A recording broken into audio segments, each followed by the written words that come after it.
All right. Good afternoon, trade pros. What's going on? Hope you guys have been enjoying today's session so far. It's been a bit more volatility and a little bit more volume than we've been used to for these last couple of weeks, which is quite nice to see. First time in about 4 or 5, maybe even more, probably between 6 to 8 weeks that we've seen a million contracts traded on the SPOOs by this time of day, which is finally nice to see. And if you take a look at the charts, which we'll show you in just a moment, you will see why it's nice to have a million contracts traded by noon, because that generally means you're going to get some volatility, some direction. And when you get that, that's when you can make money. Not to say that you can't make money in range-bound markets. It's just a little bit easier on the psychology when you know that, you get pretty much, how can I say this? You get real-time feedback, in summer markets, which we're still in, don't get me wrong, but in summer markets, generally what happens is you get a lot more chop, a lot more grind. The moves that you typically take during, between September to May, those moves tend to work out a lot faster. In summer months, you can have the right setup, but you just might be ground out. So it's great to see volatility is what I'm trying to say. That being said, I believe George did do a morning update today. There's a fly in this office and it's getting in my face. George did cover some of the major news announcements that came in this morning, which wasn't that many to be quite frank. But we are going to cover what came out during the U.S. session. It's been quite quiet, to be quite honest. It's a lot of quotes in one sentence. But it's been relatively quiet in here. And, that kind of comes as no surprise the day after the FOMC. However, we do have NFP tomorrow, non-farm payrolls, which we will be trading with our elite team in the room at around 8:15 a.m. Eastern time. The team did really, really well last night or yesterday afternoon with the FOMC. Couple of absolutely ridiculous results we had coming out of our members. So great, great result on that front, and we look to continue doing that into the end of the week. News trades, especially FOMC like yesterday, when you get an injection of volatility like that, it's almost like steroids being thrown into the market. Or imagine being super tired and getting a shot of adrenaline. That's what we saw yesterday. And we're kind of, still feeding off of that adrenaline from yesterday. And we can see that because there is more volume in the markets today. So let's cover some of the drivers throughout the US session. And then we're going to jump into our markets here. Take a look at the quote board, look at the pivot charts. We'll take a look at the range charts here as well. Give you guys some key levels to watch out for into the remainder of today's session. So let's go ahead. In today's U.S. session, couple of economic releases came out. We had the July final market manufacturing PMI number that came in at 50.4 versus 50 expected. That was the lowest reading since September of 2009. So no bueno on that front. July ISM manufacturing numbers came out 51.2 versus 52 expected. So again, bit of a miss on that front. And the prices paid came in at 45.1 versus 49 expected, which is the lowest manufacturing reading since August of 2016. So interesting stuff coming out here. Also, the July construction spending month-over-month figures came in at minus 1.3% versus 0.3% expected. So these numbers are kind of painting a different picture than the stock market is, which is interesting. Hint, hint.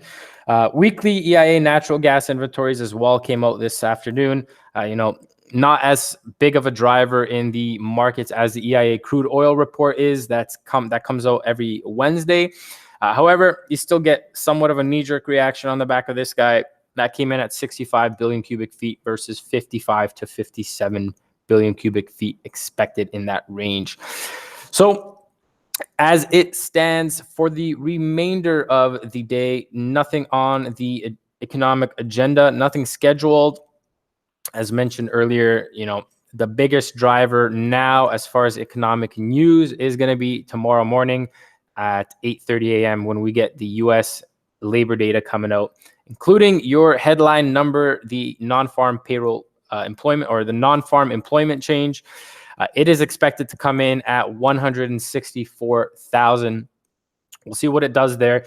But this is going to be an important event tomorrow because it is the first economic data that is going to be released following this FOMC decision to cut the rates. And this is kind of going to validate or invalidate what the Fed did. So it's going to be a lot of traders will be focusing on this. And again, we do expect some volatility to come on the back of that. So something to keep in mind of. As far as the remainder of the day, until then, nothing really else planned on the agenda. So despite there not being anything planned, if you are day trading, especially in these days, especially with, Mr. Trump having so much power with 140 characters, simple tweet can send markets one way or the other. It is super important as a day trader to have a new squawk handy. That's why I got these guys in. Our team has that. And very, very important to keep you on the right side. The squawks come out as they drop. So this isn't after the fact. You're not getting after the fact. You generally, most times, as soon as you get the squawk, you're usually getting it before the majority of retail traders do get it. Majority of retail do use, free tools, but this is an industry where you have to pay to play, and free is not going to get you anywhere. Free is going to get you actually exactly what you get: 5-minute delay data. And as a day trader, 5-minute delay data, no bueno, not going to do very much for you. So new squawk, very important to have.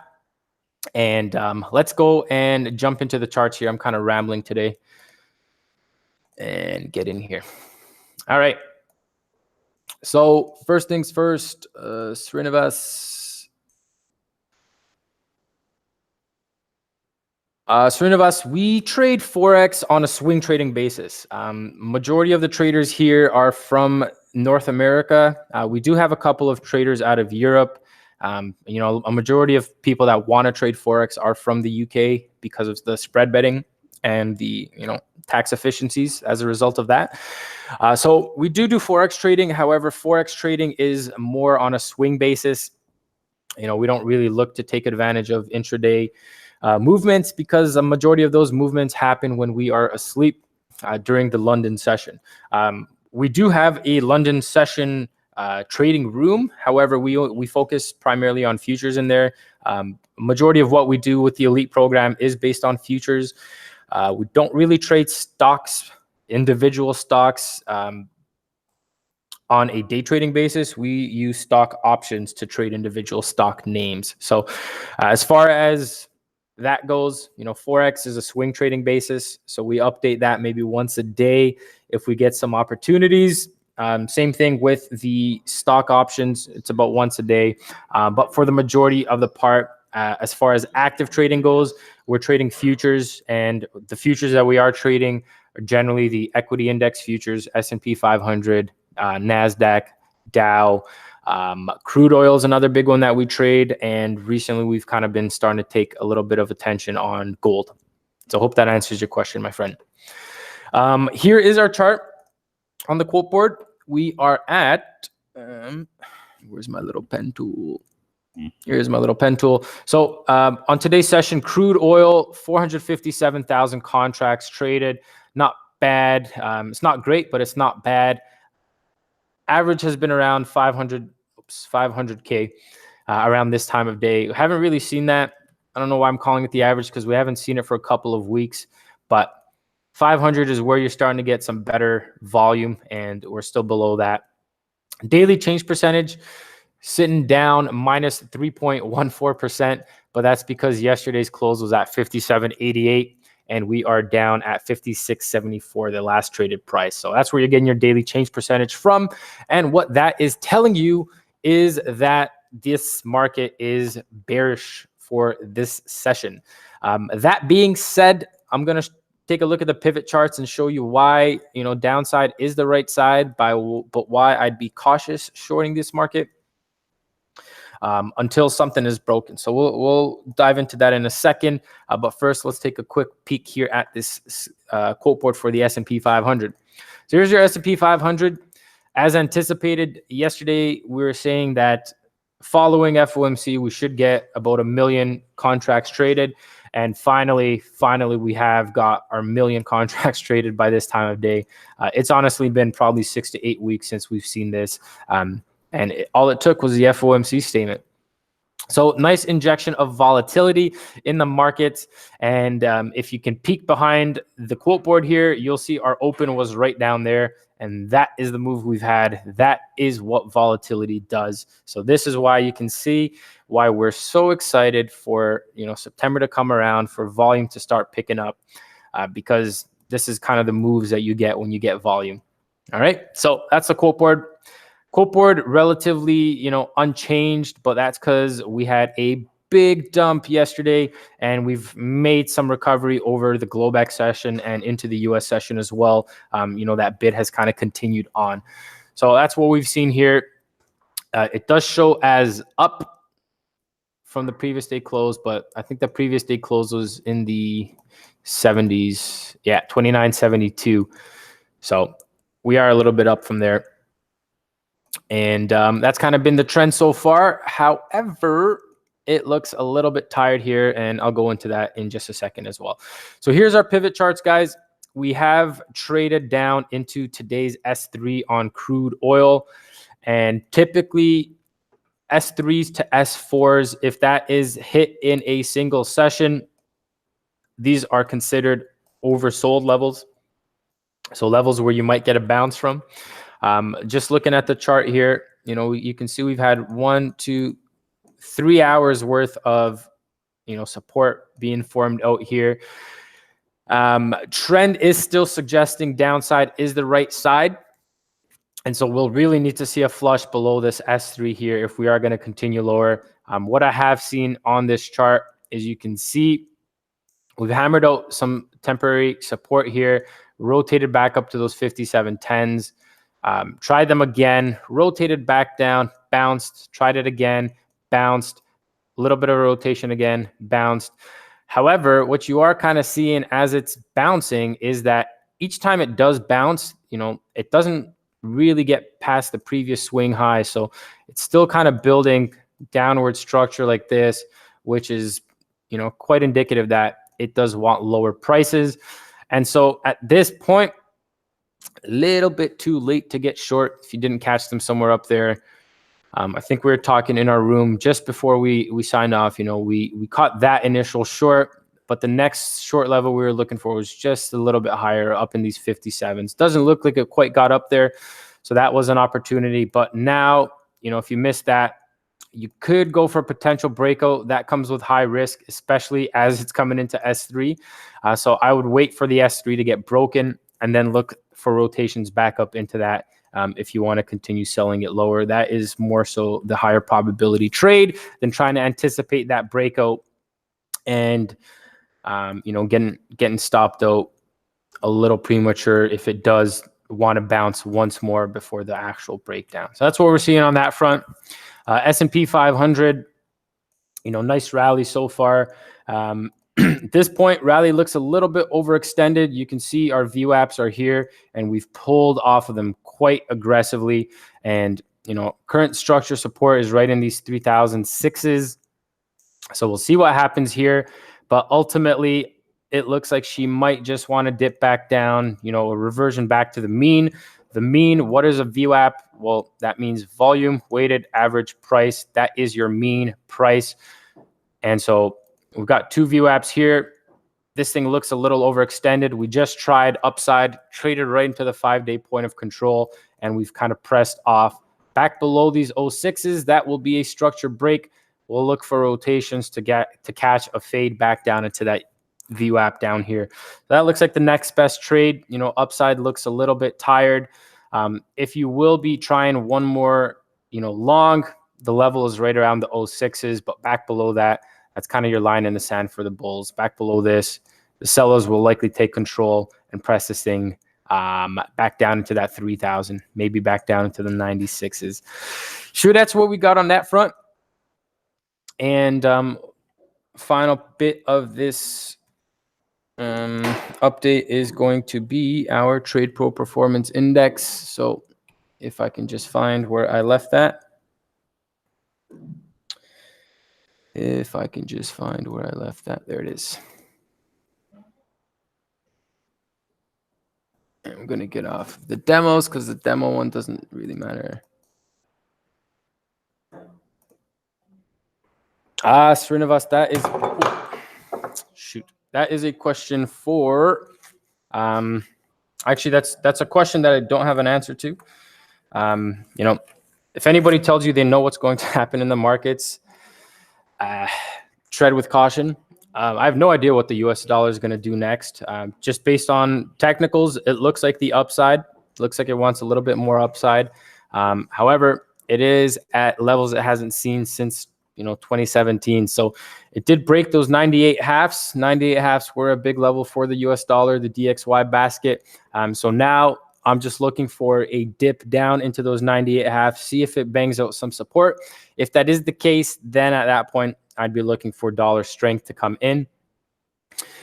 If it does get back below it, however, if it does get back below that level, really the weekly, the daily, and the 4-hour, the intraday timeframes that we use are all kind of pointed up. So until that trend changes, dollar strength is where we're likely headed towards.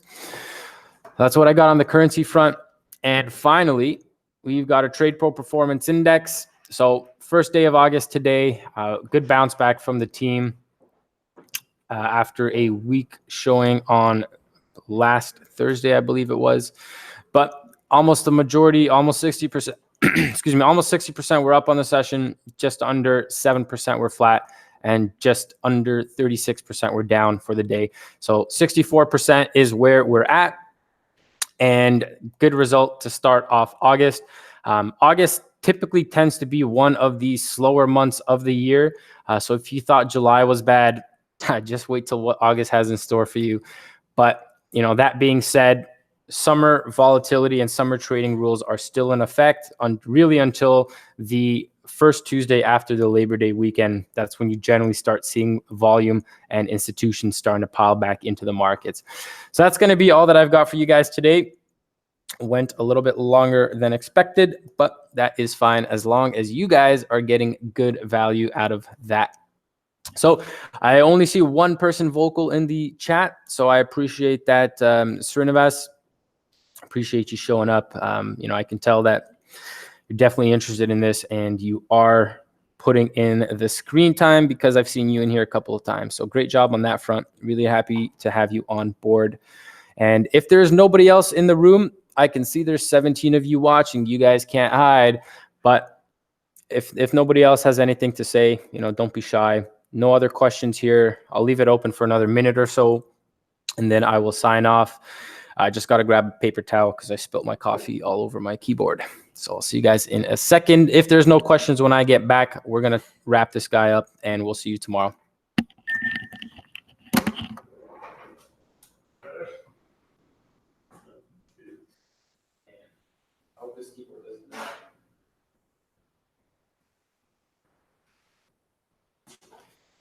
Really hope the keyboard doesn't die.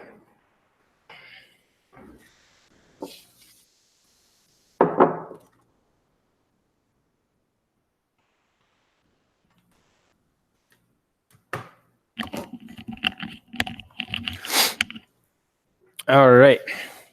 Doesn't look like there's any questions, but I appreciate you guys dropping into the chat to say thank you.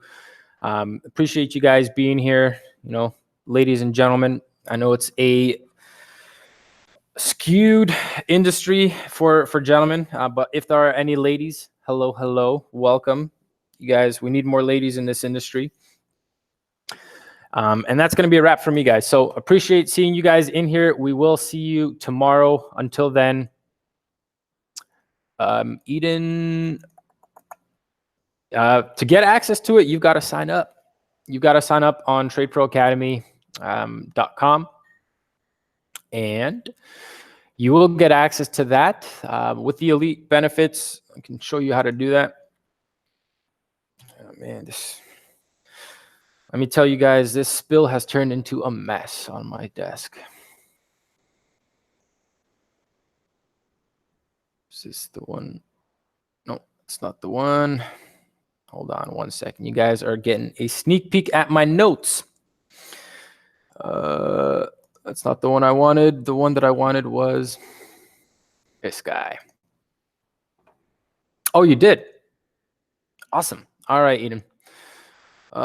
So to get access to the elite room, when you sign in,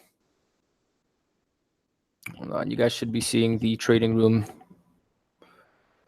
There it is. So Eden, you'll likely be getting a email with a chance to book a call. All right. So Eden, I would highly recommend you take that call. And what you'll do is the call is gonna get booked with one of us here, and it's an onboarding call which will basically take you through how to walk through the whole dashboard, as well as put a development plan together for you based on what your current experience is leading up to finding TradePro. And we basically get what your goals are, your shorter term goals, your longer term goals. And we try to bridge it together between what your current experience is, what we offer as far as resources, and bridging those two together to make sure that you're getting as much value as possible out of the membership. So look out for that email. If it does come through, make sure to book that call. But as a Band-Aid solution, to get access to the elite room, you just simply want to click on this guy right here, Elite Trading Room. I just got to make sure that I'm set up with the right credentials here. Yep. So you go into the elite trading room, you click on that guy, and it will open this up for you. And you've got to you just got to register access to the elite room. You just got to do that once. And then once you do that, anytime you want to get back in there, you'll go into the elite room. And Eden, just something to note is that there are no links sent out for the elite room sessions. The elite room sessions run based on the time zones, right? So you'll be getting an email every morning for the day trading room. So just setting expectations, you'll be getting a link every day for the day trading room, but the elite trading room, when we say we're going to be going into the elite trading room, this is the process to follow. There's no links for it. You just got to come back in here and access the elite room, and that's where we'll be. So I just signed out of that. We run that from 11 to 12 p.m. Eastern, shortly after the day trading room is over. And then David takes over from 3 a.m. to 5 a.m. Eastern time during the London session. However, that being said, majority of our traders, once we sign out from the day trading room, they'll jump into the elite room and they'll keep the conversation going amongst each other. That really is one of the big benefits of this community, is that you get almost round the clock market coverage, but you also get the opportunity to share your screen, jump on the mic, share your ideas, share what you might be seeing, and offer feedback to others, which gives you the opportunity to learn and to master it, because the best way, or one of the quickest ways to mastery, is to start teaching others. That way you start to absorb it better and your application becomes that much better. So I hope you guys enjoyed that one. Again, I'm going a little bit over time, but I hope I'm answering your questions. If there's no other questions on there, I'll leave the floor open for another 30 seconds. You can see there's still 14 of you guys watching. So if there's anything you want to ask, right now is a great time to do so.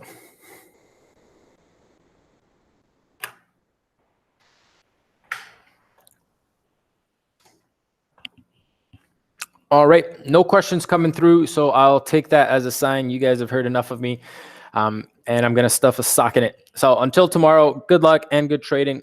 Appreciate you guys showing up. Appreciate you guys coming in here on a daily basis, and hopefully we'll see you guys in the elite room in due time. Take care, everyone.